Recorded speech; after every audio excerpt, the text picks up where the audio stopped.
So you've likely heard about the benefits of journaling. If you've surfed the personal development channels of YouTube, Reddit, TikTok, or Twitter, you've probably heard about all the high-flying CEOs and people who owe their success to journaling. And it's true that if you feel like you've been going around the same circles in your life without any improvement, then journaling could be for you. It's said it can improve your introspection, find nuggets of wisdom in your life, improve your mental health, grow your biceps, grow your hair back. Okay, maybe not all of those. Okay, but seriously, studies do show that journaling for just 15 minutes a day can reduce your anxiety, regulate your emotions, and even reduce your physical pain. So around 10 years ago, I tried journaling for the first time as well. I was inspired by some online guru, some kind of blog post that I read saying that you should wake up before everyone else wakes up, before the sun rises, because that's when everyone's their most efficient. So I tried it out the next morning. I got out 15 minutes earlier than I usually do.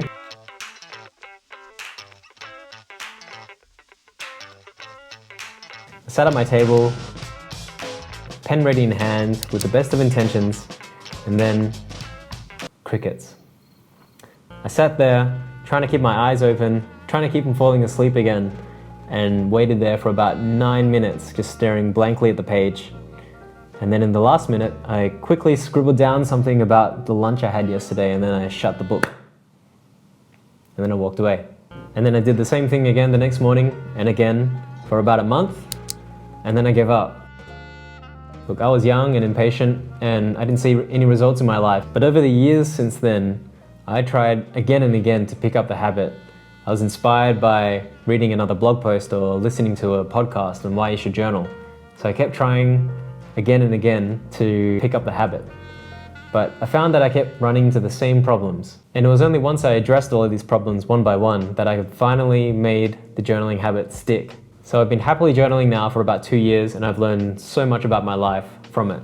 So I want to share this with you today, because if you've been stuck trying to form a journaling habit like I did, I hope these 5 tips can help you. All right, so first tip, stop listening to all the advice from all the online productivity gurus out there. So this can be pretty much applied to all the tips I'm going to give you today, but do what works for you. There is so much advice out there about waking up at 5 a.m. and doing 17 things before everyone else wakes up, and having the most productive day possible before anyone else does anything. Look, if this works for you, then damn, I'm jealous. But just because this works for other people doesn't mean it'll work for you. So for me, I found out the hard way over a long period of time that I'm just not a morning person. It takes me ages before my neurons start firing and I actually feel like I can form a coherent sentence in my head. The time you feel most productive is influenced by a whole bunch of things. Your natural circadian rhythm, your age, your gender, whether or not you have loud neighbors in the morning or at night, and a whole bunch of other hormonal factors. So if you feel you're not a super productive person in the morning, don't beat yourself up about it. Just try a different time. You might be a night owl, like me. Journaling in the morning just doesn't make sense for me. Instead, I journal either late mornings or in the afternoon or even in the evening. It doesn't have to be a fixed schedule. Sure, you can try and stack the deck in your favor by getting off your phone earlier and trying to get to bed earlier in order to wake up earlier. And all of these things are great.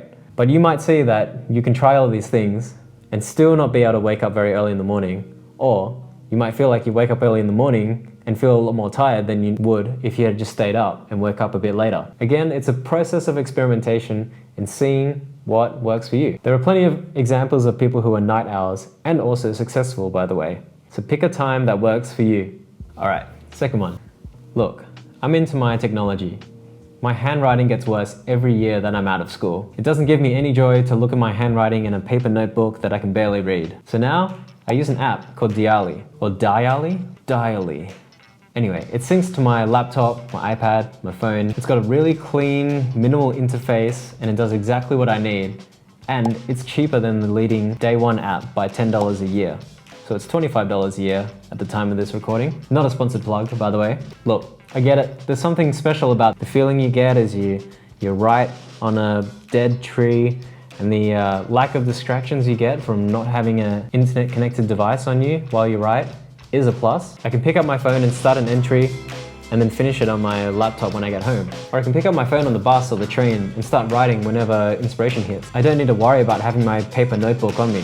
And because I can type faster than I can write with my hands, the whole process doesn't take so long. So for me, all of these trade-offs make it worth it. But again, do what works for you. If you're someone who prefers the feel of paper, and if you can write fast, and if you have good handwriting and you like it, go for it. You can also do a hybrid of digital and paper. I've heard about people like Ali Abdal who take a photo of their paper journal entry and then scan it into their digital journal. So you can have the best of both worlds.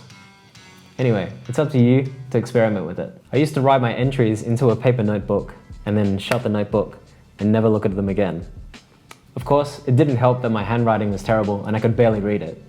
But I started to think, what was the point of writing all these entries if they all became lost and I never looked at them again? Sure, it was really great to build a connection with myself, become more mindful and in touch with how I was feeling and remember bits of my life over time. But at the same time, I thought, what was the point if all of these lessons and memories were getting lost because I never looked at them again? So flashback to when I started using Notion seriously in 2021.